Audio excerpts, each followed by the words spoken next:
Praise the Lord. Hallelujah. Good morning.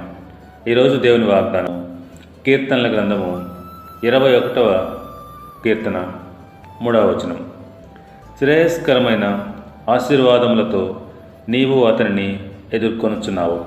దేవుడు తన పరిశుద్ధ వాక్యము దీవించునుగాక. ఆమేన్. క్రీస్తునందు ప్రియ దేవుని బిడ్డలారా, దేవుడు మనలను ప్రతిరోజు ఒక గొప్ప శ్రేయస్కరమైన ఆశీర్వాదముతో ఎదుర్కొంచున్నాడు. ఎన్నో ఆశీర్వాదములు ఆయన మనకు అనుగ్రహించి ఉన్నాడు. ఆయన ఆశీర్వాదము పొంది ఆ దినమంతా సంతోషంగా గడుపుచున్నాం. నిత్యమైన ఆశీర్వాద కారకుడుగా ఉండున్నట్లు నీవు అతనిని నియమించి ఉన్నావని వాక్యము తెలియజేస్తున్నది. అవును, మనము నిత్యమైన ఆశీర్వాదములకు కారకులుగా ఉండాలని మనలను నియమించెను. దేవుడు అబ్రహాముతో అంటున్నాడు, నీవు ఆశీర్వాదముగా ఉందువు అని. ఆశీర్వదించబడుట వేరు, ఆశీర్వాదమునకు కారకుడుగా ఉండుట వేరు.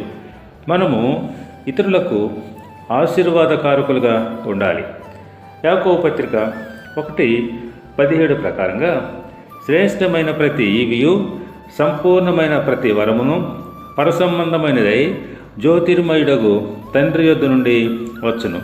అవును, శ్రేష్టమైన ప్రతి ఈవి అనగా ఆశీర్వాదము లేదా వరము అది దేవుని యొద్ద నుండే మనకు వచ్చును.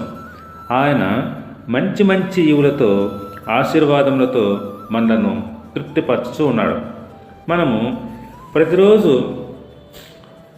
ఏదో ఒక ఆశీర్వాదము మనము పొందుకుంటూ ఉన్నాము. ఆశీర్వాదములతో మనలను ఎదుర్కొంటూ ఉన్నాడు. కనుక మనకు ఇవ్వబడినటువంటి ఆశీర్వాదము ఇతరులకు ఆశీర్వాదకరంగా మనం జీవించాలి. అప్పుడే మరెక్కువగా మనం ఆశీర్వదించబడతాము. దేవుడు మిమ్మల్ని దీవించునుగాక. ఆమేన్.